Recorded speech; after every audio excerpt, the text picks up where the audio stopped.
ओम शांति। ओम शांति। प्रेम थी बोलो ओम शांति। खुशी थी बोलो ओम शांति। शांति थी बोलो ओम शांति। जरा मुस्कुराईने बोलो ओम शांति।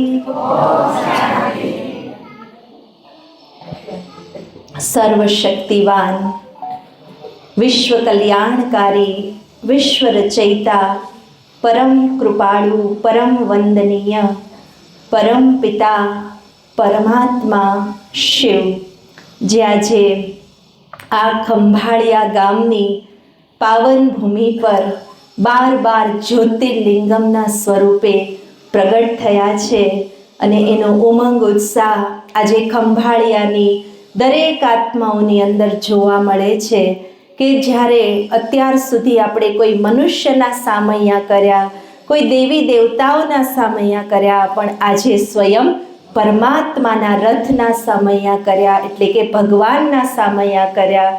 તો ભગવાન આજે આ ગામમાં સ્વયં પ્રગટ થયા છે.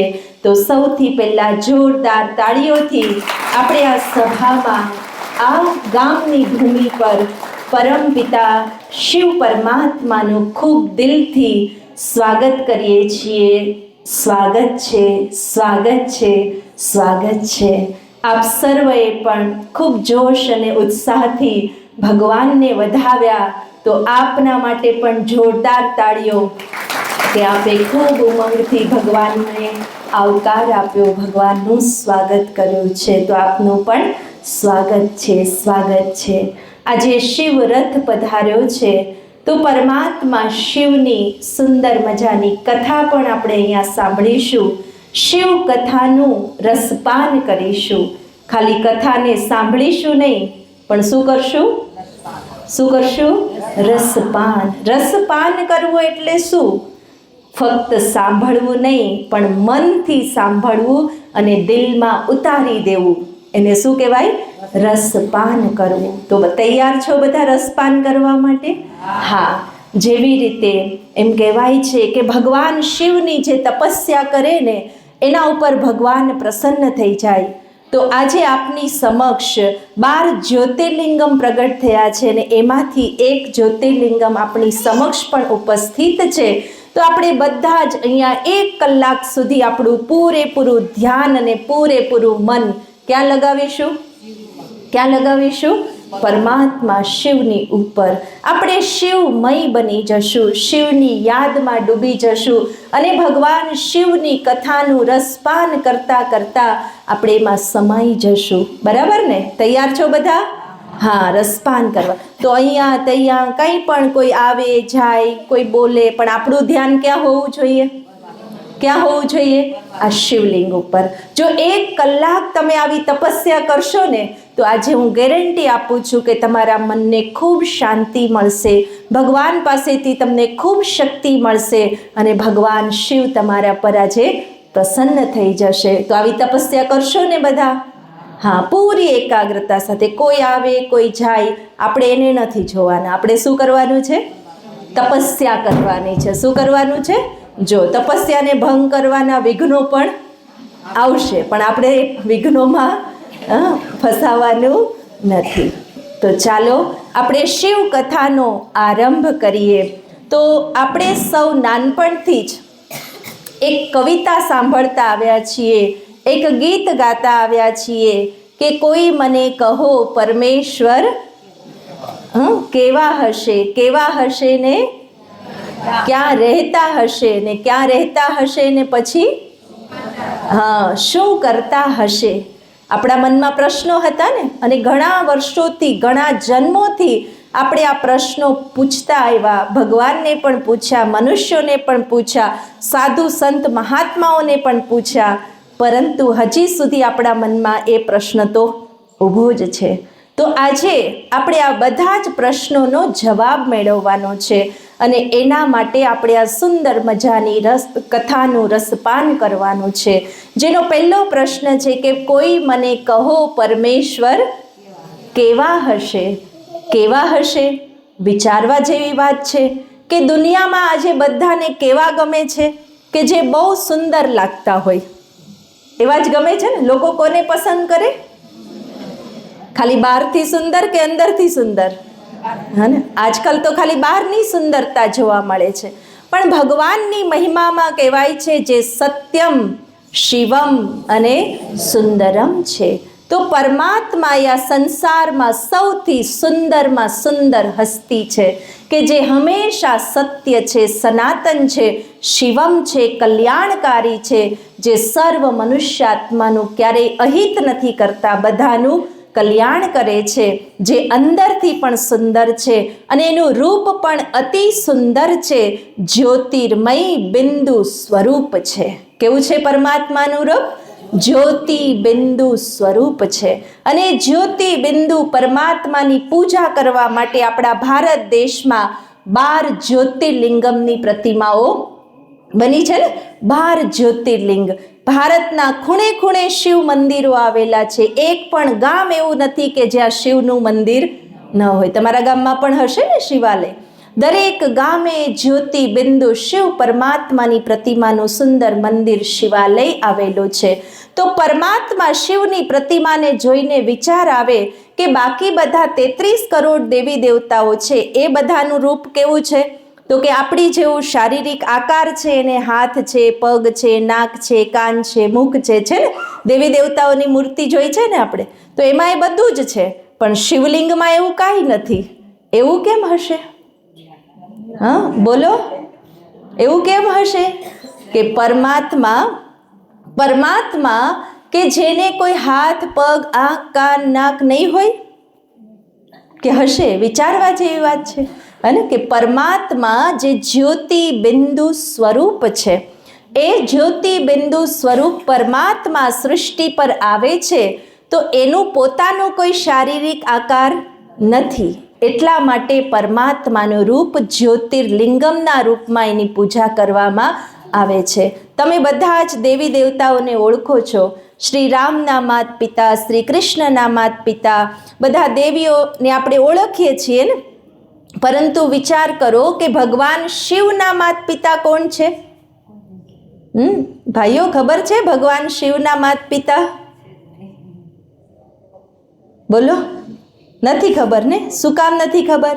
કારણ કે ભગવાન શિવ છે એ અજન્મા છે, અકર્તા છે, અભોગતા છે. એના કોઈ માત પિતા નથી, પણ એ જ આપણા બધાના માત પિતા છે. અને એટલે જ આપણે એની આગળ ગાઈએ છીએ કે ત્વમેવ માતાશ્ચ પિતા ત્વમેવ, ત્વમેવ બંધુશ્ચ સખા ત્વમેવ. એ આપણા બધાના માત પિતા છે. એટલે જ જ્યારે ભગવાન શિવ ભોલાનાથનું મંદિર બંધાય છે ને, ત્યારે શિવલિંગને ક્યાંથી લઈ જઈએ ભાઈઓ? શિવલિંગની સ્થાપના ક્યાંથી કરીએ છીએ બોલો? ઉપરથી નીચે લાવીએ છીએ, અથવા તો નીચેથી સ્વયંભૂ પ્રગટ થયેલું શિવલિંગ હોય એના ઉપર મંદિર બાંધવામાં આવે છે. શિવલિંગને ક્યારેય દ્વારમાંથી લઈ જવામાં આવતું નથી. શું કામ એવું કરવામાં આવે છે? કારણ કે શિવ પરમાત્મા નિરાકાર જ્યોતિ બિંદુ સ્વરૂપ એ પરમધામથી આ સૃષ્ટિ પર દિવ્ય અવતરણ કરે છે. એનો મનુષ્યની જેમ જન્મ થતો નથી, દેવી દેવતાઓની જેમ ભગવાનનો જન્મ નથી, પણ શું છે? દિવ્ય અવતરણ છે. અને એટલા માટે જ આપણે એને શિવ શંભુ કહીએ છીએ. શંભુ એટલે સ્વયંભૂ, સ્વયંભૂમિ પર પ્રગટ થયેલા પરમાત્મા છે, જેને આપણે દેવોના દેવ મહાદેવ કહીએ છીએ. કહીએ ને મંદિરમાં આરતી ગાય તો શું કહીએ? હર હર. હા કરો બધા, બે હાથ ઊંચું કરીને, હર હર મહાદેવ. હા, મહાદેવ એટલે શું? મહાદેવ એટલે દેવોના પણ દેવ. સર્વ દેવી દેવતાઓ, જે 33 કરોડ દેવી દેવતાઓની આપણે પૂજા આરાધના કરીએ છીએ, એ દેવી દેવતાઓ પણ કોના સંતાન છે? હા, એ પણ કોના સંતાન છે? એ પણ નિરાકાર પરમાત્માના સંતાન છે. એક વાત મને યાદ આવે છે, હું તમને સંભળાવું. એકવાર એક રાજા હતા. રાજા ખૂબ દાનવીર હતા, ખૂબ પૂજા પાઠ ભક્તિ કરતા, અને જે પણ એની પાસે આવે એને કોઈ દિવસ ખાલી હાથે ન મોકલતા. એટલે રાજાને, ભિખારીને એક દિવસ વિચાર આવે છે કે રાજા રોજ આટલું બધું દાન પુણ્ય કરે છે, જરૂર સવારમાં ક્યાંકથી લાવતા હશે અને પછી આખો દિવસ બધાને આપતા હશે. લાવું જોઈ લઉં કે રાજા ક્યાંથી લાવે છે. એટલે એ ભિખારી છે સવારમાં રાજાના મહેલમાં પહોંચી જાય છે. જુએ છે તો રાજા છે હનુમાનજીના મંદિરમાં બેઠા હોય છે. સામે હનુમાનજીની મૂર્તિ હોય છે ને બે હાથ જોડીને રાજા કહે છે, હે હનુમાનજી, મને એટલું બધું આપો કે મારા ભંડાર ક્યારેય ખાલી જ ન થાય. આટલું સાંભળીને ભિખારીને પણ વિચાર આવે છે કે આ રાજા પણ ક્યાંથી લાવે છે બોલો? હનુમાનજી પાસેથી લાવે છે. એટલે હવે હું શું કરું? હવે હું ડાયરેક્ટ હનુમાનજી પાસેથી લઈ લઉં તો મને ઘણું બધું મળી જાય.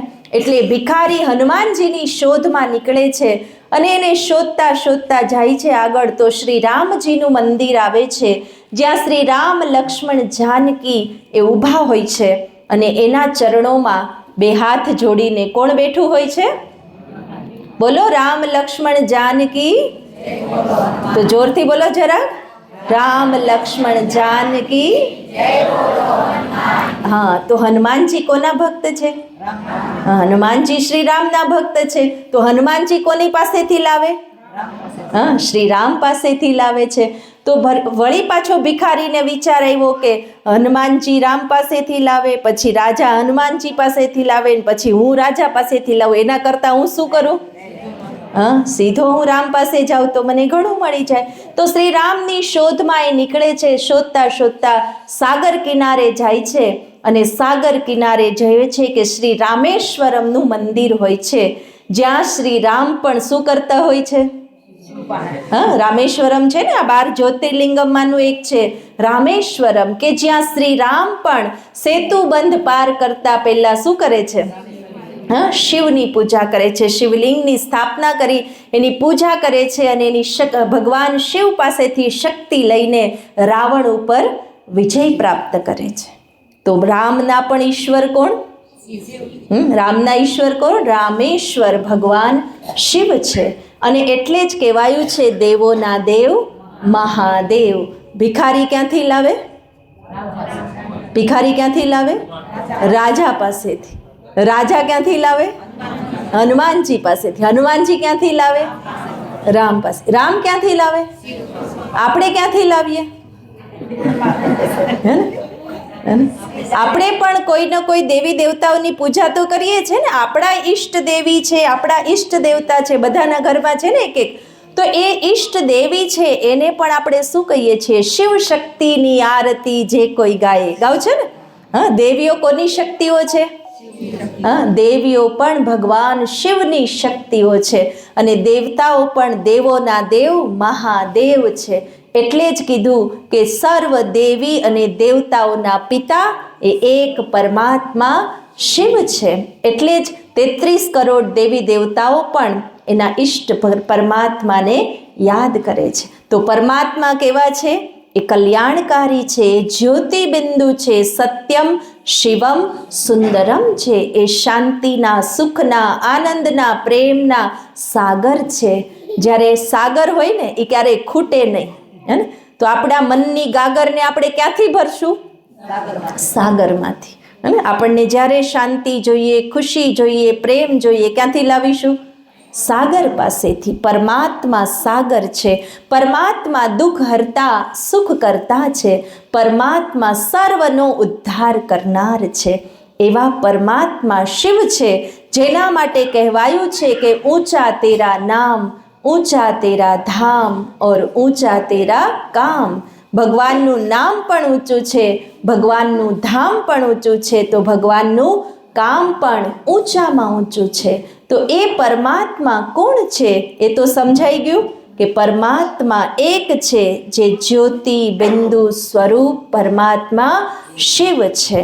એ શિવ જેને સર્વ આત્માઓ માન્ય કરે છે, એ સર્વ ધર્મની આત્માઓ જેનો સ્વીકાર કરે છે, એ એક જ પિતા પરમાત્મા છે. દરેક દેવી દેવતાઓ પણ એને માને છે, તો દરેક ધર્મમાં પણ એ જ્યોતિ બિંદુને માનવામાં આવે છે. જે મુસલમાન લોકો એને નૂરે ઇલાહી કહે છે, ક્રિશ્ચન લોકો એને ગોડ ઇઝ લાઇટ કહે છે, અને અલગ અલગ ધર્મમાં એ જ્યોતિ, એ પ્રકાશને પરમાત્મા તરીકે માનીએ છીએ. એટલે જ કહેવાય છે સબકા માલિક, કરો આંગળી, સબકા માલિક એક કે અનેક નહીં, અનેકોના પિતા પણ કોણ?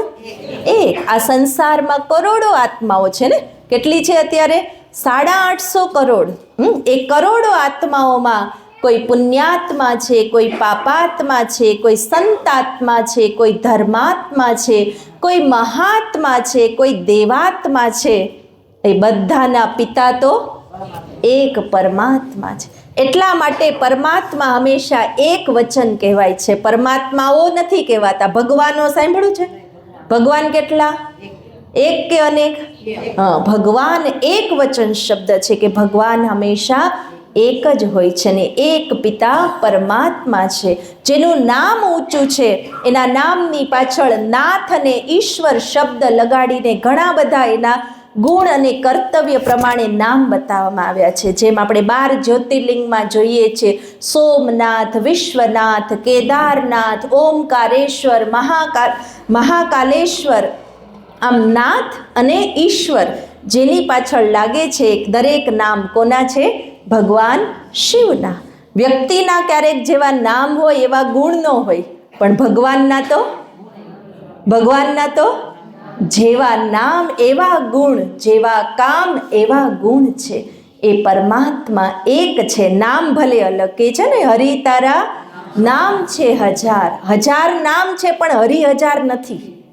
સમજી ગયા? હરિના કામ 1000 છે, હરિના ગુણ 1000 છે, પણ હરિ તો એક જ છે, જે પરમાત્મા છે. પણ એનું ધામ પણ ઊંચામાં ઊંચું છે, જે પરમધામ નિવાસી છે. એટલે જ આપણે કહીએ છીએ ને, હે ભગવાન, હે ઉપરવાળો. જ્યારે પણ ભગવાનને યાદ કરીએ ત્યારે ક્યાં જોઈને યાદ કરીએ છીએ? ઉપર જોઈને. કાંઈ પણ દુઃખ આવે તો આપણી નજર ક્યાં જાય છે? હવે ભગવાન તું કંઈક કર, ઉપરવાળા તું આવી જા, આપણે કહીએ છીએ ને. તો ભગવાન ક્યાં રહે છે? ભગવાનનું ધામ ઊંચામાં ઊંચું ધામ છે. ભગવાન આ સૂર્ય, ચાંદ, તારાઓથી પણ પાર, આકાશથી પણ ઉપર જે લાલ પ્રકાશની દુનિયા છે, જેને પરમધામ કહેવામાં આવે છે, શાંતિધામ, મુક્તિધામ, અક્ષરધામ, નિર્વાણધામ, બ્રહ્મલોક કહેવામાં આવે છે, એ જ પરમાત્માનું અસલી ઘર છે. અને એટલા માટે એને ત્રિલોકી નાથ કહેવાય છે. ભગવાનને શું કહેવાય છે? ત્રિલોકી નાથ. આ લોકથી પરે, પરલોકથી પણ પરે જે પરમધામ નિવાસી છે, એ ત્રિલોકી નાથ પરમાત્મા શિવ છે, જે આ સૃષ્ટિ પર આવે છે. અહીંયા કાયમ માટે રહેતા નથી, પણ જેમ તમે આજે બધા નિમંત્રણ મળ્યું એટલે અહીંયા આવ્યા ને, કે અહીંયા બેઠા હતા? હા, તમને નિમંત્રણ મળ્યું એટલે તમે અહીંયા આવ્યા. તમે અહીંયા બેઠા છો, સત્સંગ સાંભળો છો, આરતી કરશો, પ્રસાદ લઈને પાછા જાશો ને, કે અહીંયા બેઠા રહેશો? જાશો ને. તમે પણ તમારા કામ માટે અહીંયા આવ્યા છો, અને કામ પૂરું થશે એટલે પાછા જવાના જ. તો હવે વિચાર કરો કે ભગવાન અહીંયા જ કણ કણમાં બેઠા હોય, કે પછી એનો સમય થાય ત્યારે આ સૃષ્ટિ પર આવતા હોય? હા, શું કહેશું? બોલો. આપણે અહીંયા બેઠા તો નહોતા ને, આપણો સમય થયો ત્યારે આપણે અહીંયા આવ્યા છીએ. એમ પરમાત્મા પણ પોતે આપેલા વાયદા અનુસાર કે યદા યદા હિ ધર્મસ્ય ગ્લાનિર્ભવતિ ભારત અભ્યુત્થાનમ અધર્મસ્ય તદાત્માનમ સૃજામ્યહમ.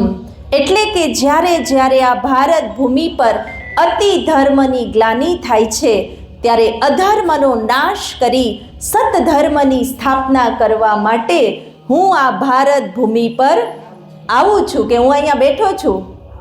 હે ને? ભગવાન અહીંયા બધામાં બેઠા હોત તો આપણે આમ જોઈને યાદ કરવા પડત.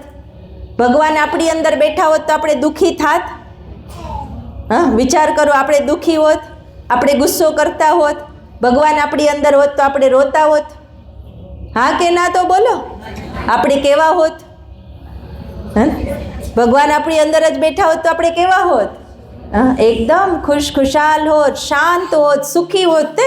પણ આપણે ભગવાનને દુઃખ આવે ત્યારે બોલાવીએ છીએ ને, કે એ ભગવાન તમે હવે આવો એક સામાન્ય ઉદાહરણ લઈએ કે આપણને બધુંય સારું હોય ને, કાંઈ તકલીફ ન હોય ને, તો આપણે ભગવાનને યાદ ન કરીએ હે ને?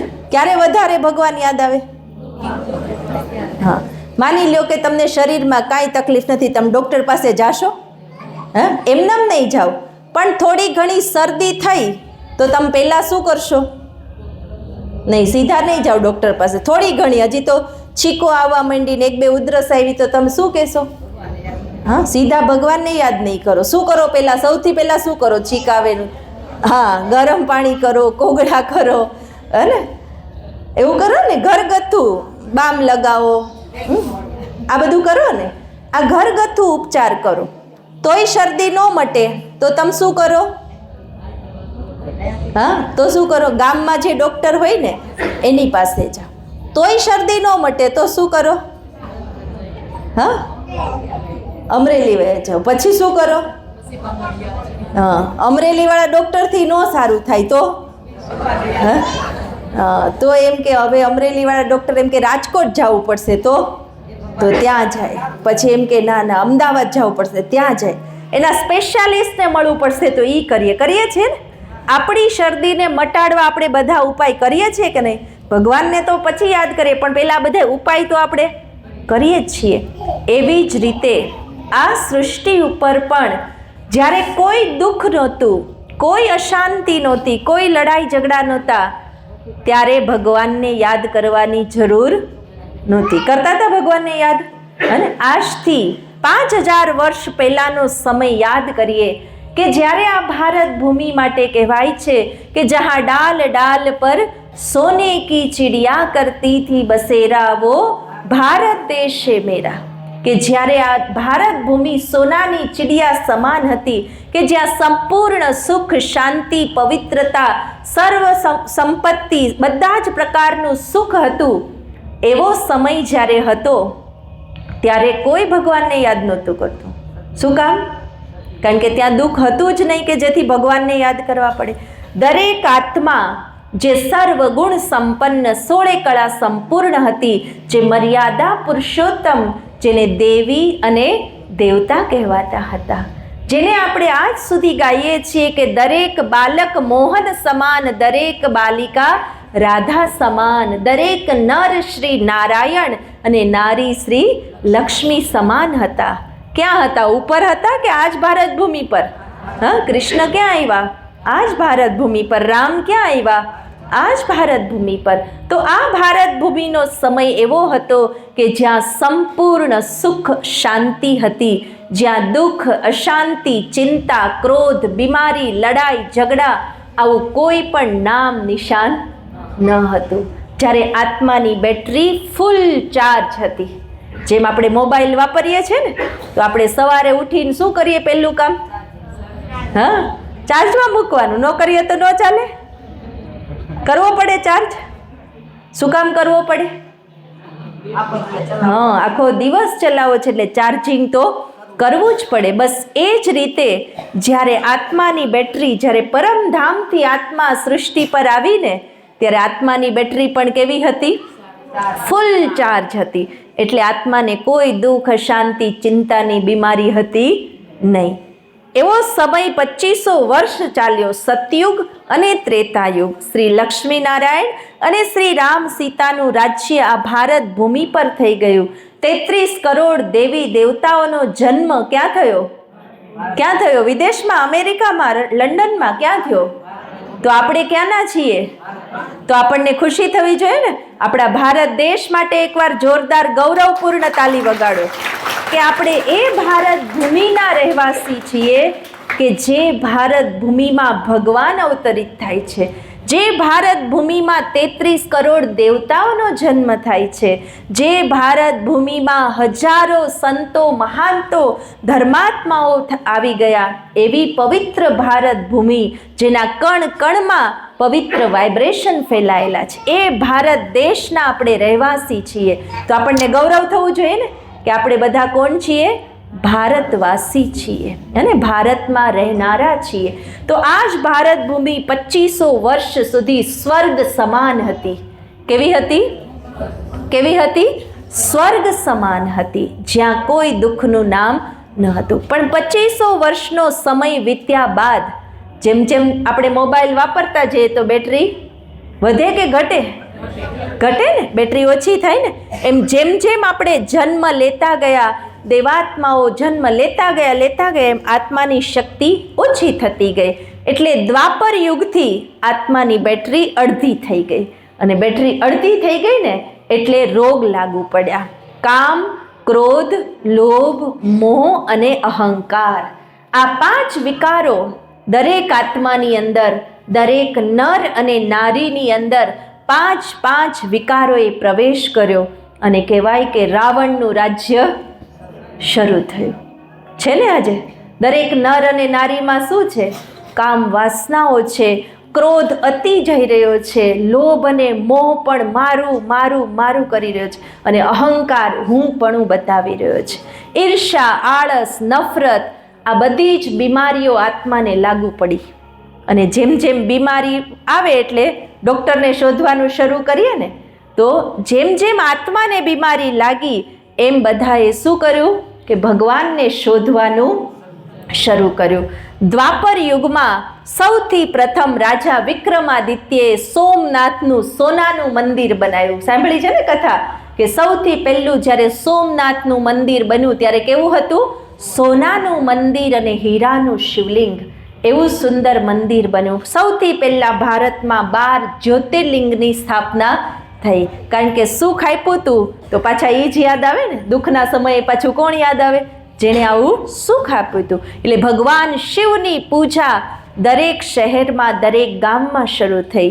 ત્યારબાદ આપણા પૂર્વજો દેવી દેવતાઓને પણ આપણે આપણા ઘરમાં, આપણા મંદિરમાં એની સ્થાપના કરી. એને આપણા પૂર્વજ માની એને ઈષ્ટદેવ દેવી તરીકે આપણે નમન અને પૂજન કરવા લાગ્યા. પૂજા, પાઠ, જપ, તપ, વ્રત, ઉપવાસ, તીર્થયાત્રાઓ, ખૂબ મહેનત કરી. મેં તમને શરદીનું ઉદાહરણ આપ્યું ને કે શરદી મટાડવા તમે શું કર્યું? ખૂબ મહેનત કરી, બધું કરી લીધું ને. કોઈ કે આ લેવાય તો એ લીધું, કોઈ કે આ કરાય તો શું કર્યું? કોક એમ કે એનાથી નહીં, આ મેથીનું પાણી પીએ, કોકે નહીં લવિંગ રખાય, કોકે નહીં આમ કરાય. હા, જે કરો, પણ શરદી મટવી જોઈએ, બરાબર ને. એમ દુઃખ આવ્યું ને ત્યારે બધાએ ઉપાય બતાવ્યા. કોક કે આમ કરાય તો કે હા એમ કરો, કોઈ કે આમ કરાય તો એમ કરો. એટલે આપણે બધું જ કર્યું, પૂજા પાઠ, કંઈ બાકી રાખ્યું નહીં. છતાંય દિવસે ને દિવસે શું થયું? આત્માની એ બીમારી, એ દુઃખ, અશાંતિ, ચિંતા વધતી ગઈ કે ઘટતી ગઈ? હા, તમે જવાબ આપો કે આજથી 50 વર્ષ પહેલાં, આમ આજથી 50 વર્ષ પહેલાંના કોણ કોણ છે? હાથ ઊંચો કરો. જેની ઉંમર 50 વર્ષથી વધુ હોય હાથ ઊંચો કરો. બરાબર, હા. એટલે તમે બધા 50 વર્ષ પહેલાંના છો ને. તો આજથી 50 વર્ષ પહેલાં સુખ વધારે હતું કે દુઃખ વધારે હતું? હા, સુખ હતું કે દુઃખ? સુખ હતું. શાંતિ વધારે હતી કે અશાંતિ વધારે હતી? ખુશી વધારે હતી કે ચિંતા વધારે હતી? સાધન વધારે હતા કે ઓછા હતા? હા ને, સાધન બહુ ઓછા હતા. 50 વર્ષ પહેલા આવા સાધન હતા, બધા આમામ કરતા હતા ને, ગંટલે દળતા ને માથે પાણી લઈ આવતા ભરી, હે ને, આવું બધું કરતા હતા ને. તો પણ સુખ, શાંતિ, ખુશી, પ્રેમ બધાના જીવનમાં વધારે હતું. આજથી 50 વર્ષ પહેલા. તો 5000 વર્ષ પહેલા તો કેટલું સુખ હોય. પણ દિવસે દિવસે જેમ જેમ સમય આગળ વધતો ગયો ને, બીમારી વધતી ગઈ. દુઃખ, અશાંતિ, ચિંતા, રોગ, આ બધું વધતું ગયું. અને હવે આવ્યો સમય કળીકાળનો સમય, જેને કળયુગનો સમય કહેવાય છે. અત્યારે કયો યુગ ચાલે છે? સતયુગ કે કળયુગ? હા, કેવો યુગ ચાલે છે બહેનો? કળયુગ કે ઘોર કળયુગ કે અળાળ કળયુગ? હા, કેવો કળયુગ છે? હા, વિચારવા જેવી વાત છે કે કળયુગ પણ અત્યારે અતિમાં પહોંચી ગયો છે. જેની નિશાની શાસ્ત્રોમાં બતાવી છે કે યદા યદા હિ ધર્મસ્ય ગ્લાનિર્ભવતિ ભારત, એટલે કે જ્યારે જ્યારે ધર્મગ્લાનિ થાય છે. તો ધર્મગ્લાનિ એટલે શું? આજે તો ધર્મો ખૂબ વધ્યા છે, ભક્તિ તો ખૂબ વધી છે, પણ ધર્મગ્લાનિ કોને કહેવાય? જે કળયુગના અંતના ચિહ્નો બતાવ્યા છે, શાસ્ત્રોમાં પણ જેની નિશાની બતાવી છે, એ ધર્મગ્લાનિનો સમય અત્યારે આવી ગયો છે. હું તમને એક એક પ્રશ્ન પૂછું, તમે જવાબ આપજો કે આ સીન તમને અત્યારે દેખાય છે કે નહીં? આ દ્રશ્ય અત્યારે આ કળયુગમાં આવી ગયું છે કે નહીં? સૌથી પહેલું ધર્મ ગ્લાનિનું ચિહ્ન નિશાની બતાવી છે કે જ્યારે એક મા બાપ પોતાના 4 સંતાનોને ખૂબ મહેનત કરીને પેટે પાટા બાંધીને એને ભણાવે, ગણાવે, નવડાવે, ખવડાવે, એના માટે બધું જ કરે, એને સેટ કરી દે, એને નોકરી ધંધો અપાવી દે, એના લગ્ન કરી દે, એ 4 સંતાનો ભેગા થઈને એક મા બાપને ન સાચવી શકે. આ સમય આવી ગયો છે કે હજી બાકી છે? કોણ કોણ કે છે આવી ગયો છે? હાથ ઊંચો કરો. બધા માનો છો આવી ગયો છે કે હજી તમારા ગામમાં નથી આવ્યો? એ સમય આવી ગયો છે, હે ને? અમે ગામે ગામ જઈને આ પ્રશ્ન પૂછીએ છીએ. આ યાત્રા અમારી ગામે ગામ ચાલે છે. દરેક ગામમાં અમે પ્રશ્ન પૂછીએ છીએ. કોઈ એમ નથી કહેતું ના ના અમારા ગામમાં આવું નથી એમ, હે ને? દરેક ઘરમાં ગામમાં પ્રશ્ન આવ્યો છે કે મા બાપને સંતાનો ભારે નથી પડ્યા, પણ સંતાનોને મા બાપ ભારે પડે છે, હે ને? દિવસે દિવસે વૃદ્ધાશ્રમોની સંખ્યા વધે છે કે ઘટે છે? હા, આમાંથી આજથી 50 વર્ષ પહેલાના છે ને જવાબ આપજો. 50 વર્ષ પહેલા કેટલા વૃદ્ધાશ્રમો હતા? એકેય નહોતું. એકાદું તો હશે જ. નહોતું, હે ને? 50 વર્ષ પહેલા વૃદ્ધાશ્રમો નહોતા અને અત્યારે અનેકો વૃદ્ધાશ્રમો ખુલી ગયા છે અને એ પણ ભરપૂર છે, એકેયમાં કમી નથી. અમે વૃદ્ધાશ્રમમાં પણ સેવા કરવા માટે જઈએ છીએ, એને ત્યાં પણ હવે જગ્યા નથી. અને ગામડામાં તો એવું છે કે વૃદ્ધાશ્રમમાં મૂકવા ન જાય, પણ દીકરા દીકરીઓ બધા સુરત, અમદાવાદ બધા જતા રહીને અહીંયા બા દાદા એકલા. પછી કોઈ એને પૂછે નહીં કે તમારે શું જોઈએ છે, શું કામ છે, શું કરવું છે. તો આ શું થયું? હા, વૃદ્ધાશ્રમ જ થઈ ગયું ને. અને પછી એને કોઈ દૂરનું આવીને પૂછે કે ભાઈ તમારે ખાવું છે તો આપે છે, હે ને? તો આવો જ સમય અત્યારે આવી ગયો છે કે કળિયુગનો અંત સમય છે કે જ્યારે માણસ પોતાનો ધર્મ ભૂલી ગયો છે. ધર્મ એટલે શું? ખાલી પૂજા પાઠ આરતી કરવી એટલું નહીં. ધર્મ એટલે આપણી ફરજ નિભાવવી. દરેક મનુષ્યની ફરજ શું છે કે જેણે આપણને જન્મ આપ્યો, જેણે આપણને જીવન આપ્યું, જેણે આપણને બોલતા ચાલતા શીખવાડ્યા, એ આપણા વડીલો, આપણા માતા પિતા, એની આપણે સેવા કરવી જોઈએ. કરવી જોઈએ ને, એ આપણો ધર્મ છે. તો ધર્મ ગ્લાનિ એટલે શું? કે આપણે આપણી ધર્મ, આપણી ફરજને આપણે ભૂલી ગયા છીએ. તો તમે તો બધા બહુ સારા છો ને? તમે તો ધર્મ નિભાવો છો ને? નિભાવો છો ને? હા, આપણે આપણો ધર્મ નિભાવવાનો છે. આપણા ઘરમાં ધર્મ ગ્લાનિ થવી જોઈએ નહીં. આપણા વડીલો વડલાના વૃક્ષ સમાન છે. વડલાનું વૃક્ષ ભલે ફળ ન આપે પણ છાંયો તો આપે ને. સૌથી વધુ ઘટાઘોર કયું વૃક્ષ હોય?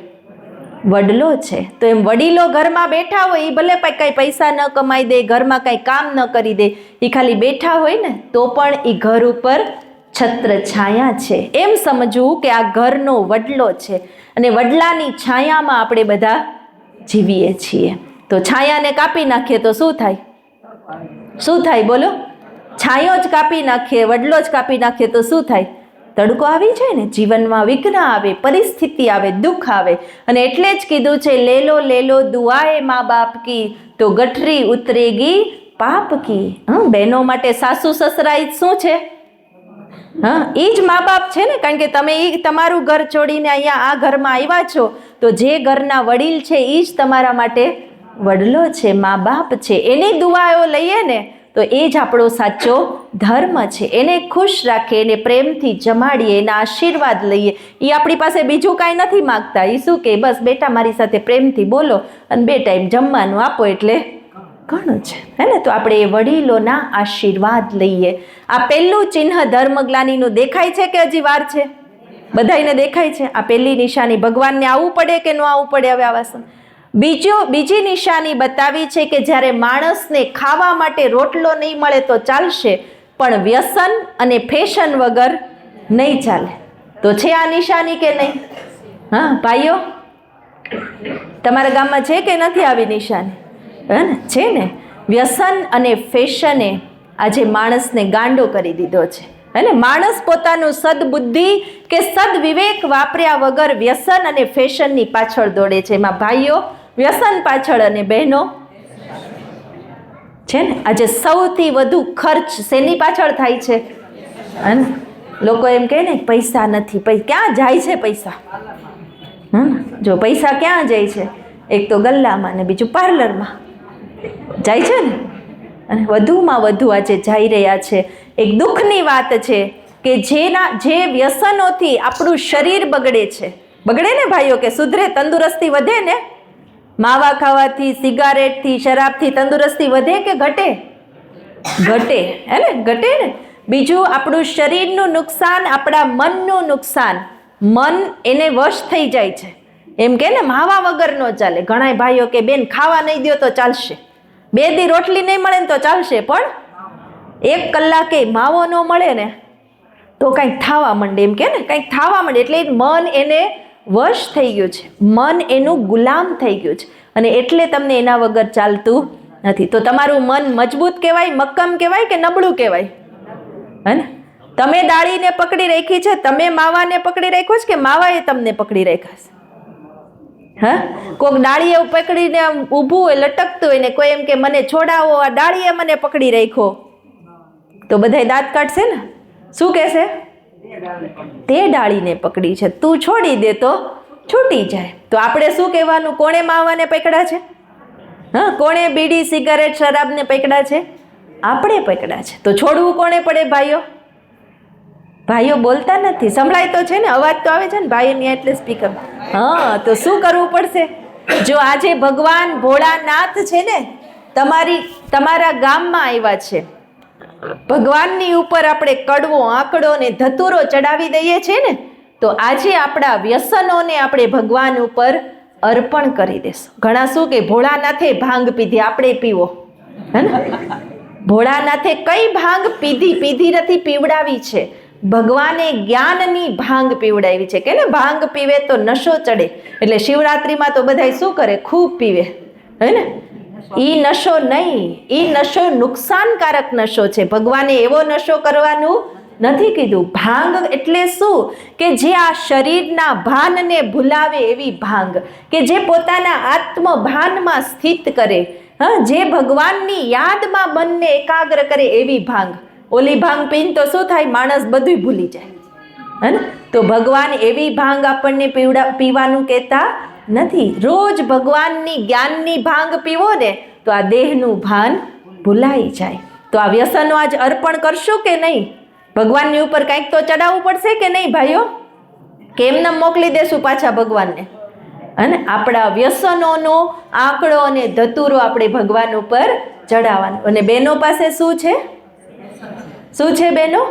ફેશન. અને આજકાલ બહુ દુઃખની વાત છે કે મા બાપને એટલી શક્તિ હોય કે ન હોય, પણ પાર્લરમાં લગ્ન હોય, સગાઈ હોય, પાર્લરમાં તો આટલા પૈસા દેવા જ પડે. નહીં તો આપણે કેવા લાગીએ? બોલો બહેનો, કેવા લાગીએ? હા, કેવા લાગીએ? દેશી લાગીએ. કેવા? હે ને?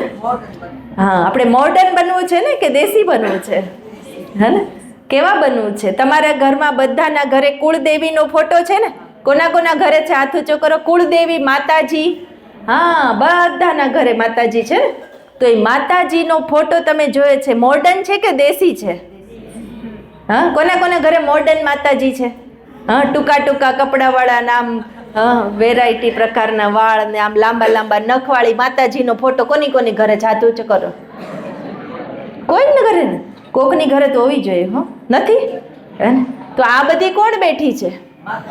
હા, અહીંયા બધી કોણ બેઠી છે? આ એ જ બધી દેવીઓ છે જેની ઘર ઘરમાં પૂજા થાય છે ને? ઘર ઘરમાં રહેવા વાળી દેવીઓ છે ને આ બધી. તમે ઘરમાં જ્યારે આવો છો, દીકરી જન્મે તોય કંકુ પગલા કરે, દીકરીના પગલા કરે ને. વહુ નવી આવે તોય શું કરે? કંકુ પગલા. તો તમે દેવી તરીકે જ આવ્યા છો ને? દેવી તરીકે આવ્યા છો ને? તો દેવી કેવી હોય? હા, દેવી દિવ્ય હોય. કેવી હોય? અને તમારા ઘરમાં માતાજી છે, કોઈ ફેશન નથી, તોય તમને એનું સ્વરૂપ જોવું ગમે છે? ગમે છે કે નથી ગમતું? ખૂબ ગમે છે. તમે એને જોવો છો, એના દર્શન કરો છો, એને નમન કરો છો, એને પગે લાગો છો, એની આરતી કરો છો. શું કામ? કારણ કે દિવ્ય છે. એનામાં દિવ્યતા છે, એનામાં પવિત્રતા છે, એનામાં સાદગી છે, એનામાં શક્તિ છે ને? એટલે જ આપણે માતાજીને શક્તિ કહીએ છીએ. માતાજીનું જે સ્થાપન હોય ને એને શક્તિપીઠ કહેવાય છે. કહેવાય ને. તો દેવીઓ જ્યાં વિરાજમાન હોય તો એ ઘર શું બની જાય? મંદિર બની જાય ને. તો પણ દેવીઓ કેવી હોય? ફેશનેબલ હોય ને. હા, ફેશનેબલ હોય કે સિમ્પલ હોય? હા બોલો દેવીઓ.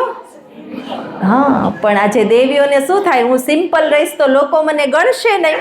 હા, એક બાજુ કરી દેશે. એટલે થોડીક ફેશન તો કરવી. હા, અમે તમને એમ નથી કહેતા તમે અમારી જેવા સાવ સાદા કપડાં પહેરી લો. તમને અહીં બેઠેલી દેવીઓ દેખાય છે ને? ફેશન છે એમાં? નહીં. હે ને? તો એ સારા લાગે છે ને કે દેશી લાગે છે? હે ને? તો ભગવાન આપણને કહે છે કે આપણે આપણા અંગોનું પ્રદર્શન નથી કરવાનું. હે ને? આપણા ટૂંકા અને ટાઈટ વસ્ત્રો એ શું કરે છે? અંગોનું પ્રદર્શન કરે. આજે બહુ ફરિયાદ છે કે આજે બહેનો દીકરીઓ ઉપર અસુરોની ખૂબ ખરાબ નજર છે અને કુકર્મો દિવસે ને દિવસે વધતા જાય છે. તો એમાં દોષ કોનો છે? અસુરોનો છે કે દેવીઓનો છે? બોલો દેવીઓ. અને અસુરોની દ્રષ્ટિ ખરાબ પડી શું કામ? અને આપણે દેહનું પ્રદર્શન કર્યું એટલે આપણે દેવી છીએ. હંમેશા યાદ રાખવાનું કે હું મારા ઘરની, મારા કુળની, મારા ગામની હું દેવી છું. બોલો બધા. હું મારા ઘરની, મારા કુળની અને મારા ગામની. હા, તો જ્યાંથી દેવી નીકળે ત્યાં બધાય શું કરવા જોઈએ? હા, તો એ દેવીનું સ્વરૂપ એવું હોવું જોઈએ ને, તો પગે લાગે ને. હવે દેવી આમ લટકા ચટકા કરતી નીકળે તો હા, તો શું થાય? બધાની ખરાબ નજર પડે કે ન પડે? હે ને? તો આપણી અસુરક્ષાનું કારણ પણ આપણે જ છીએ. આપણે બીજાનો દોષ ના આપીએ.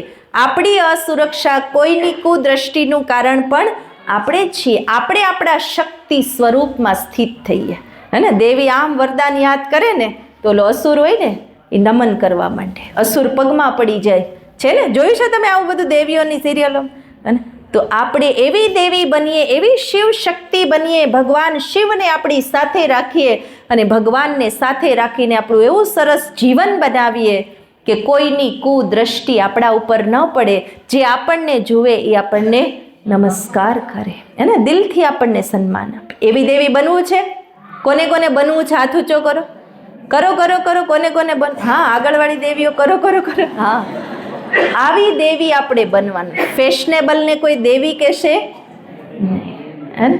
અને આપણો કેટલો વ્યર્થ ખર્ચ એમાં જાય છે ને. હે ને? આજે પાર્લરમાં પૈસા તો જો કેટલા આપે. મેં હમણાં સાંભળ્યું કે એક નખના 1,000 રૂપિયા હોય છે. હમણાં મને ખબર પડી.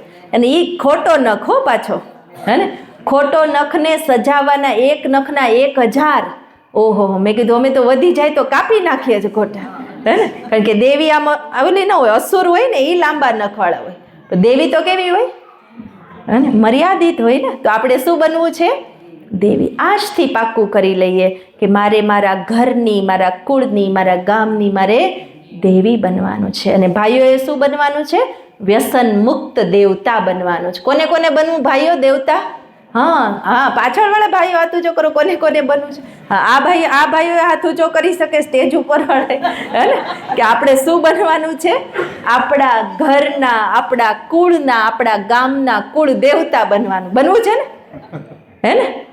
આપણે એવા દેવતા બનવાનું છે કે લોકો આપણા પ્રત્યે ઊંચી દ્રષ્ટિથી જુએ. એવા બનવાનું છે ને. તો આ બીજી નિશાની છે કે વ્યસન અને ફેશન આજે અનહદ છે, જેની કોઈ સીમા નથી. પણ આપણે એવા નથી બનવાનું. આ કળિયુગનો અંત સમય આવી ગયો છે. ત્રીજી નિશાની બતાવી છે કે જ્યારે અનાજ અને પાણી જે પ્રકૃતિએ ફ્રીમાં આપ્યું છે, જેનું પ્રકૃતિ પૈસા નથી લેતી. હે ને? ધરતીમાં આપણને એકનું અનેક ગણું આપે છે. પ્રકૃતિ એનું કોઈ ભાડું લેતી નથી. પણ એ અનાજ અને પાણી જ્યારે પેકેટમાં વેચાય અને એનાય પણ ઊંચા ઊંચા ભાવ બોલાય ત્યારે શું સમજી લેવું? હા, કે આ કળિયુગનો અંત છે. આજથી 50 વર્ષ પહેલા અનાજની લેનદેન થતી હતી. વેચતા નહોતા. બધા શું કરતા હતા? હે ને? એકબીજાને, જેને બાજરો થયો હોય, જેને ઘઉં થયા હોય, એ બધા એકબીજા શું કરે? લેનદેન કરે. આવું હતું ને 50 વર્ષ પહેલા. હે ને? તો એટલી સુંદર સમય હતો કે જ્યારે અનાજ અને પાણી પણ આપણને ફ્રીમાં મળતું. પણ આજે તો ઘરે ઘરે શું છે? Packet system. શું છે આજે? પેકેટ. બાળક જન્મે ને ખાતા શીખે ને ત્યાંથી શું ખાય? શું ખાય? પેકેટ. કારણ કે એમાં તંદુરસ્તી વધારે હોય ને. હા, એમાં તંદુરસ્તી વધારે હોય ને પેકેટમાં. હા, તાજું તાજું હોય ને પેકેટમાં, મળે ને તાજું તાજું બધું? ન મળે. આપણે આપણા ઘરમાં આજની રોટલી પડી હોય ને તો કદાચ બેનો ખાઈ લેશે, પણ બાળકોને નહીં ખવડાવે. ખવડાવે? અને આજની રોટલી કાલ ખવડાવો, હા, 2 દી પછી 8 દી પછી ખવડાવો તમારા બાળકોને આજની રોટલી 2 દી અઠવાડિયા પછી. અને તમે જે પેકેટ લાવીને બાળકોને ખવડાવો એ કેટલા દિવસના હોય? એ 6 મહિનાની એની વેલિડિટી હોય. અને ઘણી વાર તો એની તારીખ હોય જાય તોય વેચાતા હોય, હે ને? 6, 8 મહિના જૂની તળેલી વેફરો તમે રાખજો ઘરમાં, પછી ખવડાવજો. કરશો તમે એવું? અને બાળકોને આપણે શું ખવડાવીએ છીએ? તમે એમ કહેશો બેન, પણ બાળકો માનવા જોઈએ ને, એને પેકેટ જ ખાવાય. પણ એને પેકેટ ખાતા શીખવાડ્યું કોણે? હે ને? બાળક નાનું હતું તો એને થોડી ખબર કે આવા પેકેટ મળતા હોય એ ખવાય, એને તો ઘર જ જોયું હતું. હે? પણ આપણે શું કરતું કે તોફાન કરતું એટલે એક પેકેટ લાવીને આપી દીધો ને મોબાઈલ હાથમાં પકડાવી દીધો. એટલે હા, એટલે આપણે ત્યારથી શું શીખી ગયા? હે? પણ ખરેખર એ આપણે પાલના નથી કરતા, એની તંદુરસ્તી નથી વધારતા, એને ઉલટા રસ્તે ચડાવીએ છીએ. આજે ઘરમાં, ગામડામાં તો તોય હજુ સારું છે, ઘરમાં મહેમાન આવે તો તમે તો જાતે રસોઈ બનાવીને ખવડાવો ને, કે હોટલમાં લઈ જાઓ, હે ને, કે બહારથી લઈ આવો? શું કરો? ગામડામાં તો બહુ સારું છે. તમારા માટે શાબાશી આપો પોતાને. કોણ કોણ ઘરે રસોઈ બનાવે જાતે? હા, શાબાશી આપો, શાબાશી. મહેમાન આવે તો એ જાતે બનાવો ને, કે લઈ જાઓ બહાર? વાહ, તો તમે બહુ સારા કહેવાય. અમારે અમરેલીમાં તો કેવી સિસ્ટમ છે ખબર? હે, 2 મહેમાન આવે ને એટલે હાલો હોટલમાં, કાં તો લઈ આવો હોટલમાંથી, હે ને, હોટલમાં લઈ જાઓ કાલે. કોઈને આજે ઘરે રસોઈ બનાવવી નથી, હે ને, અને બનાવે તોય પરાણે વાસણ પછાડતા ખીજાતા રોતા રીસાતા. કોણ આવું કરે? એમાં થોડું તમે હાથ ઊંચો કરશો, હે ને? પણ આવું તો ન જ કરતા હોય. તમે તો બધા દેવીઓ છો ને, તો દેવીઓ વાસણ પછાડે, હા, દેવીઓ ખીજાતા રસોઈ બનાવે. દેવીઓ કેવી રીતે રસોઈ બનાવે? અને તમે જ્યારે રસોડામાં જાઓ ને ત્યારે યાદ કરજો કે હું અન્નપૂર્ણા દેવી છું. હે ને? અન્નપૂર્ણા દેવી એ ભોજન પીરસી રહી છે, પ્રસાદ પીરસી રહી છે. જ્યારે ભોજન બનાવો, ભગવાનની યાદમાં ભોજન બનાવો, ભગવાનની શાંતિ, શક્તિ, ખુશી, પ્રેમ, પવિત્રતા, આ બધું ઉમેરીને ભોજન બનાવો તો એ ભોજન શું બની જાય? શું બની જાય? પ્રસાદ. તો કાલથી કોના ઘરમાં પ્રસાદ બનશે? હાથ ઊંચો કરો. હા, કોના ઘરમાં બનશે? વાહ, જો તાલી પાડો આ બધી દેવીઓ માટે. હા, કે આ બધી દેવીઓ આવતીકાલથી એના ઘરે શું બનાવશે? પ્રસાદ, ભગવાનની યાદમાં. તો જેના ઘરે રોજ પ્રસાદ બનશે એ ઘર શું બની જશે? મંદિર બની જશે, ઘર સ્વર્ગ બની જશે. પ્રસાદ ખાવાવાળાનું મન પણ શુદ્ધ બની જશે. કહેવાય ને, જેવું અન્ન એવું મન બને છે.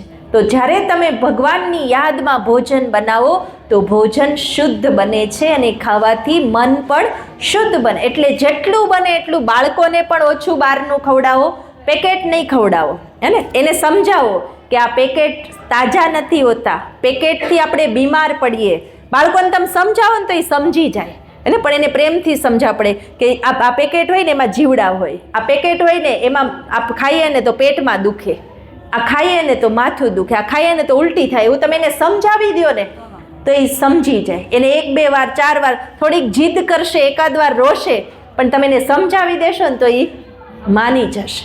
પણ બાળકોને પણ આવું અશુદ્ધ વસ્તુઓ ન ખવડાવો. તમે વેફર જાતે બનાવો, ઘરના શુદ્ધ તેલમાં એને તળો અને ફ્રેશ એને ખવડાવો. 6 મહિના વાસી આપણે શું કામ ખવડાવવું જોઈએ, હે ને? તો હવે બધાના ઘરમાં શું બનશે? શુદ્ધ ભોજન, પ્રભુ પ્રસાદ. કોઈ પણ અશુદ્ધ વસ્તુઓ આપણે પણ ન ખાઈએ, બીજાને પણ આપણે ન ખવડાવીએ. તો આ ત્રીજી નિશાની જે કળિયુગના અંતની છે કે અનાજ અને પાણી પેકેટમાં. ગામડામાં તો સારું છે, પણ શહેરમાં તો આજે બધું જ ફૂડ પેકેટ લઈ આવો, બસ પેકેટ લઈ આવો. તો આજે પેકેટની સિસ્ટમ બધે આવી ગઈ છે. તો આપણે કઈ સિસ્ટમ અપનાવશું? જાતે બનાવવાની. ત્યાર પછી કળિયુગની અંતિમ નિશાની જે બતાવવામાં આવી છે કે કળિયુગનો અંત ધર્મ ગ્લાની, એટલે કે ધર્મ એ અધર્મનું સ્વરૂપ ધારણ કરી લે ત્યારે સમજવું કે આ કળિયુગનો અંત છે. આજે આ સૃષ્ટિ ઉપર મનુષ્યોની કોઈ કમી નથી, એમ ધર્મોની પણ કોઈ કમી નથી. અને આજે સૌથી વધુ જે યુદ્ધ છે એ પણ કોના નામે થાય છે? ધર્મના નામે, ભગવાનના નામે યુદ્ધ થઈ રહ્યા છે. કારણ કે ભગવાનને કોઈ ઓળખતું નથી અને ધર્મને કોઈ સમજતું નથી.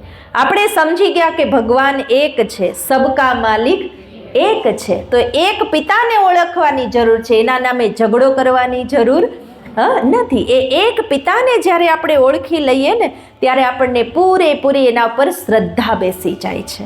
તો ધર્મ અને ભક્તિ એ શ્રદ્ધાનો વિષય છે, અંધશ્રદ્ધાનો વિષય નથી. આજે આપણે ઘણા બધા અંધશ્રદ્ધામાં પણ માનતા હોય, દોરા ધાગા મંત્ર તંત્ર કરાવતા હોય ને, ગામડામાં આવું બધું વધારે હોય છે હે ને, નજર લાગવી, નજર પડવી ને આમ કરવું, હે ને આવું બધું હોય ને. આ દોરો બાંધી લ્યો એટલે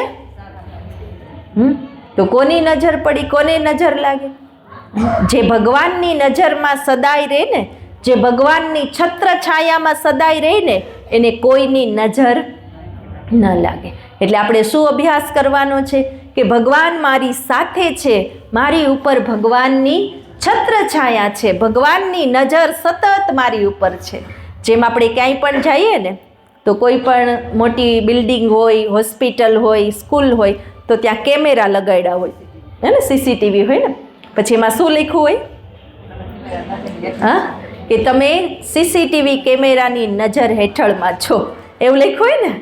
એટલે શું કરો? સાવધાન. શું કામ સાવધાન? કે તમે કાંઈ પણ કરશો પકડાઈ જશો. એમ ભગવાન પણ આપણને કહે છે કે મારા સીસીટીવી કેમેરા બધાની ઉપર છે, સાવધાન. શું કરો?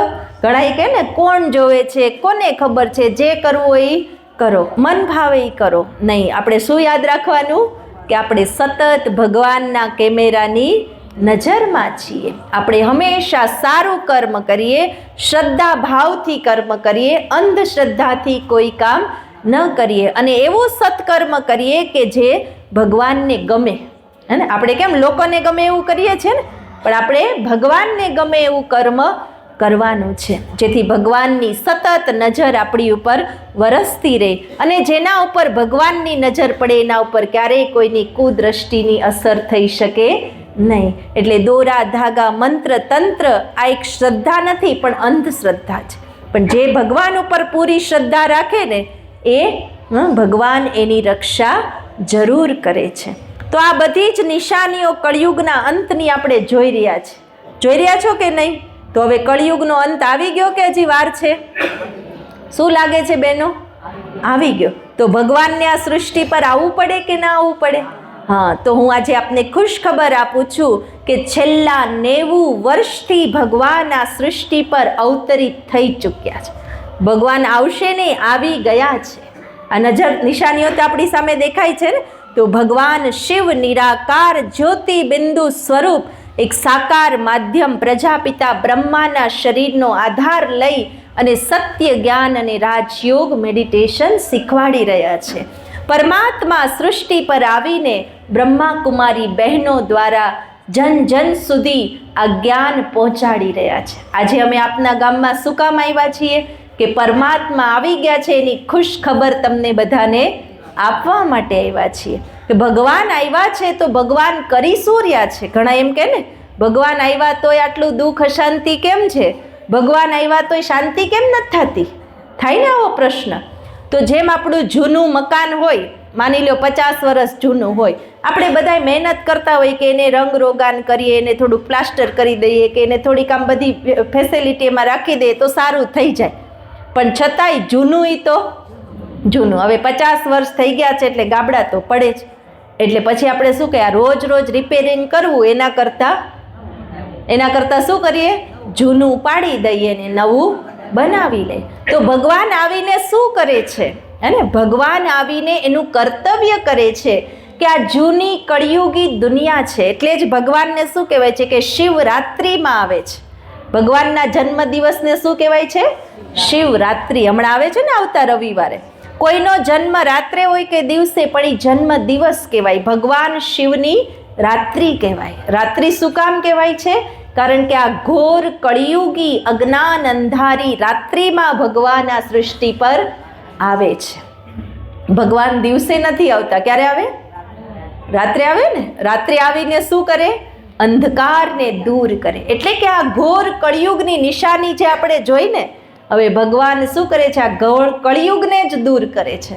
એટલે કળિયુગનો અંત અને સતયુગની શરૂઆત, નવી સતયુગી દુનિયાની સ્થાપના કરવા માટે ભગવાન આ સૃષ્ટિ પર આવ્યા છે. આપણે પહેલાં જોયું ને કે જ્યાં સ્વર્ગ સમાન આ ભારત દેશ હતો, જ્યાં સુખ શાંતિ પવિત્રતાનું રાજ્ય હતું, જ્યાં નર શ્રી નારાયણ, નારી શ્રી લક્ષ્મી, દરેક બાલક મોહન ઓર બાલિકા રાધા, આવું સુંદર સ્વર્ગ હવે ફરીથી ભગવાન લાવી રહ્યા છે.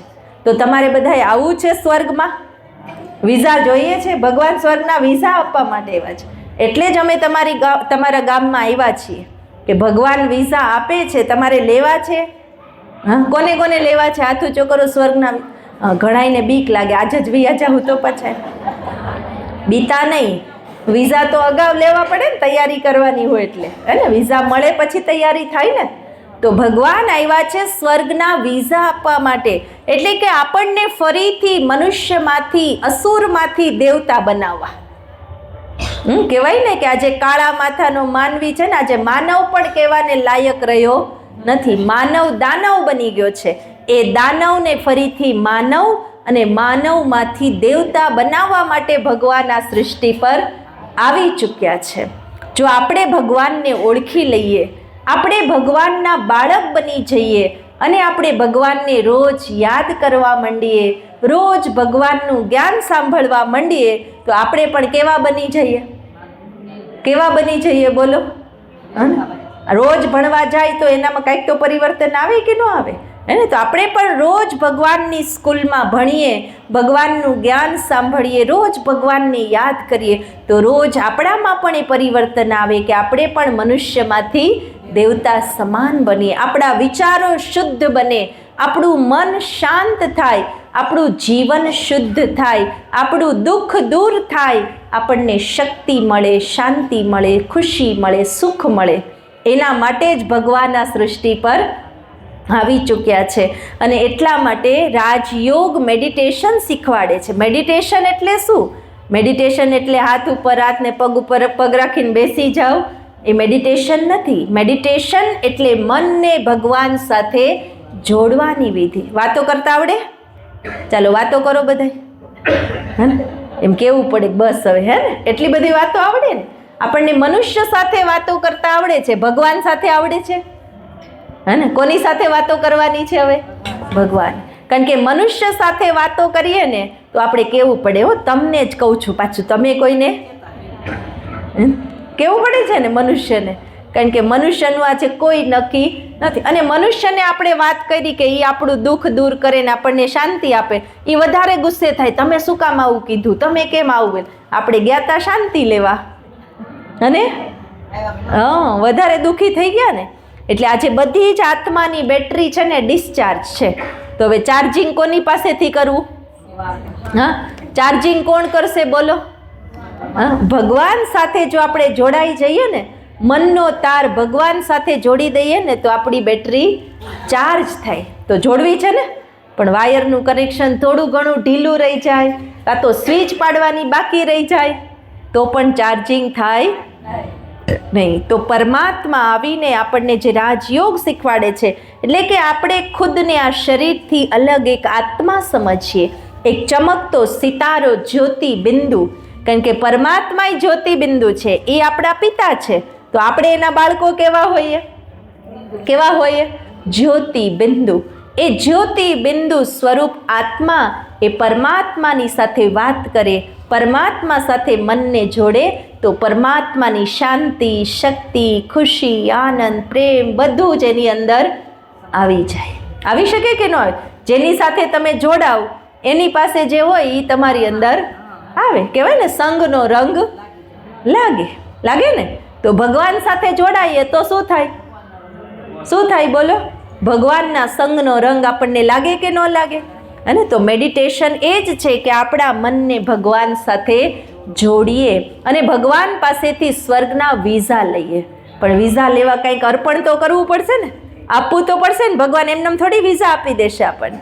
તો આપણે અત્યાર સુધી ભક્તિ ખૂબ કરી, ખૂબ શિવલિંગ ઉપર લોટીઓ ચડાવી ને, દૂધની લોટી, જળની લોટી, ફૂલ ચડાવ્યા, બિલીપત્ર ચડાવ્યા, કેટલું બધું ચડાવ્યું.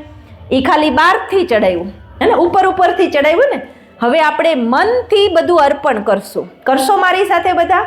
અને બધા આવી રીતે બે હાથ આમ રાખો, શિવલિંગ ઉપર ચડાવવાનું છે, અર્પણ કરવાનું છે. એક એક વસ્તુ હું જે બોલું ને એ તમારે શું કરતું જવાનું છે? પ્રભુ અર્પણમ કરશો ને બધા? હા, સાચા દિલથી ભાઈઓ કરવાનું છે, બધાએ અર્પણ કરવાનું છે હે ને. ભગવાન મારું બધું જ તમને અર્પણ કરો. હા, અર્પણ કરો. ભગવાન લઈ નહીં લે, આપણી ચિંતા દૂર કરશે. હા, મારું આ તનની બીમારી તમને અર્પણ. આ તનની બીમારી તમને અર્પણ. મારા મનની અશાંતિ અર્પણ. અર્પણ કરી દો કે અશાંતિ જોઈએ છે? નથી જોતી ને? હા, ભગવાન આ વ્યસન અને ફેશન અર્પણ કરો ભાઈઓ, કરો. હા, વ્યસન અને ફેશન અર્પણ. ભગવાન મારો પરિવાર તમને અર્પણ. હા, ભગવાન મારી ધન સંપત્તિ તમને અર્પણ. ભગવાન મારું બધું જ દુઃખ, દર્દ અને ચિંતા તમને અર્પણ. કરો. હા, ભગવાન મારું તન, મન, ધન તમને અર્પણ. હા, ભગવાન મારું સર્વસ્વ તમને અર્પણ. હા, ભગવાન તમારું બધું જ તમને અર્પણ. કરો, છેલ્લે કરો. બધું જ અર્પણ. જે કાંઈ રાખ્યું હોય ને બધું કરી દો છેલ્લે. અને કાંઈક રાખ્યું હોય ને મનમાં, જે આ મારું છે ને આ મારું, કાંઈ મારું નથી. બધું જ કોનું છે? ભગવાન. તો ચિંતા કોને? હા, બાળકો કોના? તમારા નહીં. બાળકો કોના? ભગવાનના. ઘર કોનું? પરિવાર કોનો? ખેતી કોની? ધંધો કોનો? ઘરેણા કોના? તમારા નહીં. એકાદો હાર તમારો, બીજા બધા ભગ નહીં. હા, તો બધું ભગવાનનું છે. ચિંતા કોને? તો તમે શેની કરો છો? હા, કરી દીધું બરાબર અર્પણ? હજી કાંઈ બાકી રહ્યું હોય તો કરી દો એકવાર હે ને. શું થશે, કેમ થશે, હવે શું કરશું, બધું ભગવાનને અર્પણ. આપણે પેલા બિલ્લી ચડાવીએ ને શિવને. હવે આપણે બલિ ચડવાનું છે. શું કરવાનું છે? આપણું બધું બલિહાર કરવાનું છે. જ્યારે આપણું બધું જ આપણે ભગવાનને બલિહાર કરીએ ને, તો ભગવાન એના બદલામાં આપણને ખૂબ સારી ભેટ આપે. જોઈએ છે તમારે ભગવાનની ભેટ? અને ખૂબ સારી ભગવાન ભેટ આપે છે. 10 સારા અને ઊંચા વિચારો આજે ભગવાન તમને અહીંથી ભેટમાં આપે છે. લઈ જાશો બધાય કે અહીંયા મૂકીને જાશો ભેટને? અને ભગવાન ભોળાનાથ આવ્યા છે. ભોળાનાથ છે ને જલ્દી રાજી થઈ જાય. ભોળા કહેવાય ને એટલે જલ્દી રાજી થઈ જાય. તો ભોળાનાથ આજે તમને વરદાન આપવા આવ્યા છે. ભગવાન તમને ભેટ આપવા આવ્યા છે. બધા પોતાના દિલ પર હાથ રાખો. હા, અને દિલથી ભગવાનની ભેટને સ્વીકાર કરો. ભગવાન તમને વરદાન આપી રહ્યા છે. વરદાનને અંદર સમાવી લો. હું ખૂબ ખુશ છું. બોલો. હા, ખુશીથી બોલો જરાક. હું ખૂબ ખુશ છું. હા, ઉદાસ થતા. હું શાંત છું. હું સુખી છું. હું ભાગ્યવાન છું. મારો પરિવાર ખૂબ સારો છે. મારું શરીર સંપૂર્ણ તંદુરસ્ત છે. મારા પરિવારની એક આત્મા મહાન છે. મારું ઘર સ્વર્ગ છે. મારો નોકરી, ધંધો, ખેતી ખૂબ સારા છે. મારું ઘર મંદિર છે. ભગવાને મને બધું જ આપ્યું છે. હવે બે હાથ જોડીને શુક્રિયા કરો ભગવાનને. શુક્રિયા, શુક્રિયા, શુક્રિયા. તો ભગવાનને અર્પણ કરશું ને. તમે શિવરાત્રિની કથામાં સાંભળ્યું હશે કે બિલીપત્ર શિકારીએ અર્પણ કર્યા, જાણતા અજાણતા, તોય ભગવાન એની ઉપર પ્રસન્ન થઈ. તો આજે તમે સાચા દિલથી કર્યા કે ખોટે ખોટું અર્પણ કર્યું? હા, જો ખોટે ખોટું અજાણતાએ કર્યું હતું બિલીપત્ર, તોય ભગવાન પ્રસન્ન થઈ ગયા. તો આજે તો તમે સાચા દિલથી અર્પણ કર્યું હે ને. જ્યારે ભગવાનને તમે સાચા દિલથી અર્પણ કરી દીધું છે ને, તો ભગવાન આજે તમારા પર પ્રસન્ન છે. અને સદા માટે ભગવાન પ્રસન્ન રહેશે એવી અમારી દુઆ છે, આશીર્વાદ છે, કારણ કે આપના ગામમાં ખાસ ભગવાને આવીને સુંદર મજાનું એનું કેન્દ્ર ખોલ્યું છે, પાઠશાળા ખોલી છે. ખબર છે ને તમને બધાને? આપણું જે શિવ મંદિર છે ને, હે ને, કયું? સોરઠિયા સોમનાથનું. હા, તો ત્યાં રોજ રાત્રે 8:30 થી 9:30 રોજ 1 કલાક આવા સરસ વિચારો સાથે ભગવાનનો સત્સંગ ચાલે છે. ખબર છે તમને બધાને? હા, તો રોજ રાત્રે 1 કલાકે સત્સંગમાં જાઓ. ભગવાન તમારા પર પ્રસન્ન થયા છે. રોજ ભગવાન તમને સત્સંગમાં આશીર્વાદ આપવા આવે છે, વરદાન આપવા આવે છે. રોજ ભગવાન શક્તિ આપે છે, રોજ સારા વિચારો આપે છે, રોજ આપણને નવું નવું શીખવાડે છે. તો ભગવાન પાસે જવું જોઈએ કે ન જવું જોઈએ? કે ટાઈમ જ નથી આપણી પાસે? અને ટાઈમ ક્યારે મળશે બહેનો? આપણે જતા રહેશું ને, ટાઈમ નહીં મળે, હે ને? તો ટાઈમ આપણે કાઢવો પડશે, બરાબર ને ભાઈઓ? હે ને ભાવેશભાઈ? રોજ શું કરવાનું? હા, ટાઈમ કાઢીને રોજ જવાનું છે. રોજ પરમાત્માનો સત્સંગ સાંભળો. ભગવાનના સંગમાં રહેશો તો એનો રંગ તમને ચોક્કસ લાગશે. ભગવાનની પાસેથી સુખ, શાંતિ, ખુશી, પ્રેમ, પવિત્રતા, આનંદ, જ્ઞાન, શક્તિ બધું જ મળી જશે. માંગવાની જરૂર નહીં પડે. એટલા માટે આજે ખાસ તમને ભગવાન શિવના 12 જ્યોતિર્લિંગમના અહીંયા દર્શન થઈ રહ્યા છે. એ 12 અલગ નથી, એ 12 એક જ છે. એ શિવ પરમાત્મા છે, જે આ સૃષ્ટિ પર અવતરિત થઈને દરેક માનવ આત્માઓને, પોતાના બાળકોને પોતાને મળવા બોલાવી રહ્યા છે. ભગવાન વારસો આપવા આવ્યા છે. મેં કીધું ને, ભગવાન સ્વર્ગના વિઝા આપવા માટે આવ્યા છે. તો આપણે શું કરશું? લઈ લેશું ને કે વિચારશું? બોલો. હા, કે હજી ઘરે પૂછીને પછી કાલ કહેશું બેનો? ના ના, કે લઈ લ્યો, હે ને? પછી ઘરવાળા તો ખબર નહીં, એને લેવા હોય તો એને લઈ આવજો, કે કાલથી ચાલો અહીંયા સ્વર્ગના વિઝા મળે છે. તો પરમાત્માનો આવો સુંદર મજાનો સત્સંગ. સોરઠિયા સોમનાથ એ પણ શિવનું જ મંદિર છે, અને ત્યાં ખૂબ સરસ મજાની પાઠશાળા ચાલે છે. આપણા જયસુખભાઈ, ગીતાબેન, ઘણા બધા માતાઓ, કન્યાઓ, બહેનો, ઘણા બધા ભાઈઓ પણ આ સત્સંગમાં જોડાયેલા છે. એમ નહીં સમજતા કે આ તો ખાલી બહેનોનું જ હોય. ઘણા એમ જ સમજે ને, આ બ્રહ્માકુમારી એટલે ખાલી બહેનોનો સત્સંગ છે. હા, બ્રહ્માકુમારી એટલે શું? પરમાત્માએ બહેનોને નિમિત્ત બનાવ્યા છે જ્ઞાન આપવા માટે. અમે કુમારી છીએ, અમારું જીવન અમે ભગવાનની સેવામાં લગાડ્યું છે, જન જન સુધી ભગવાનનો સંદેશ આપવા માટે.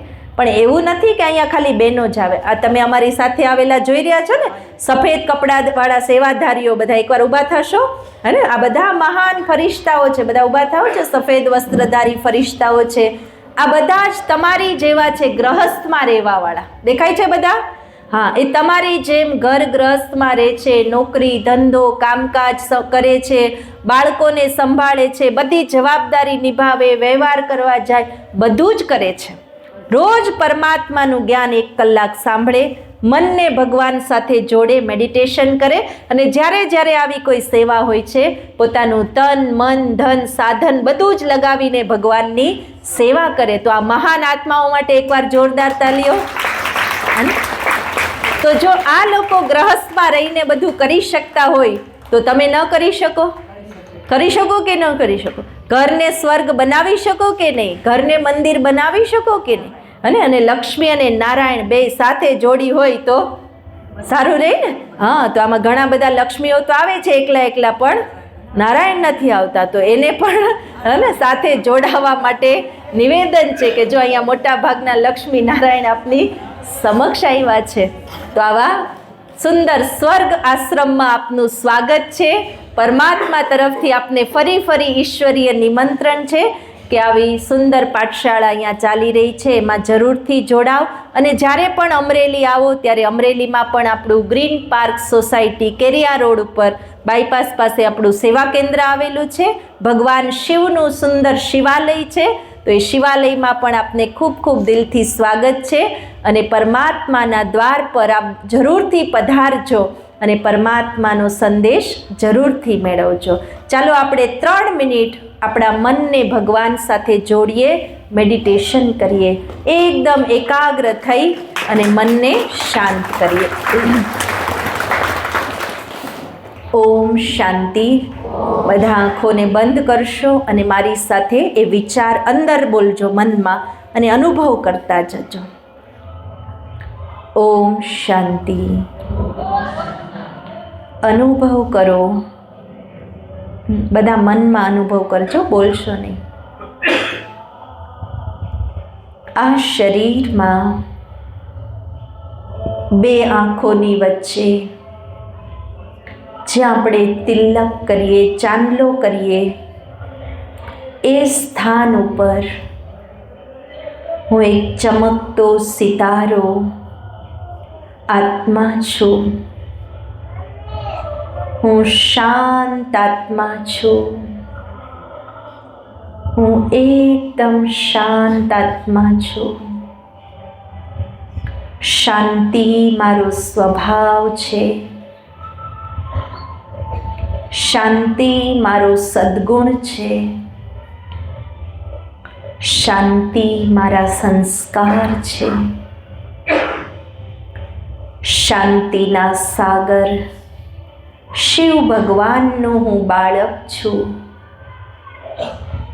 અનુભવ કરો કે જેવી રીતે આકાશમાંથી સૂર્યના કિરણો આવે છે, એ જ રીતે ભગવાનની પરમ શાંતિના કિરણો મારી ઉપર વરસી રહ્યા છે. મને પરમ શાંતિ મળી રહી છે. શાંતિના સાગર ભગવાન પાસેથી મને પરમ શાંતિ મળી રહી છે. મારી ઉપર શાંતિનો ધોધ પડી રહ્યો છે. મારું મન ભગવાન સાથે જોડાઈ ગયું છે અને ભગવાનની શાંતિની શક્તિ મારી અંદર સમાઈ ગઈ છે. હું આત્મા શાંતિથી ભરપૂર થઈ ગઈ છું. એકદમ ભરપૂર. મારા તન અને મનમાં શાંતિ જ શાંતિ છે. ઓમ શાંતિ. ઓમ શાંતિ. ઓમ શાંતિ. ધીરે ધીરે આંખો ખોલો. બંને હાથને ઘસો અને શાંતિનો અનુભવ કરો કે ભગવાનની શાંતિની કિરણો આ બંને હાથમાં સમાઈ રહી છે. અને એ શાંતિની શક્તિને હવે માથા પર રાખો. મારું મન અને મગજ એકદમ શાંત થઈ ગયું છે. એકદમ શાંત. મન સ્થિર, બુદ્ધિ એકાગ્ર. હવે આખા શરીરમાં એ શાંતિના વાઇબ્રેશન આપો. શરીરમાં જ્યાં પણ દુખાવો થતો હોય ત્યાં શાંતિનો માલિશ કરો. ભગવાનની શાંતિની શક્તિ ગોઠણમાં, પગમાં, કમરમાં, માથામાં જ્યાં દુખાવો થતો હોય, ભગવાનની લેસર કિરણો, શાંતિની કિરણોનો માલિશ કરો.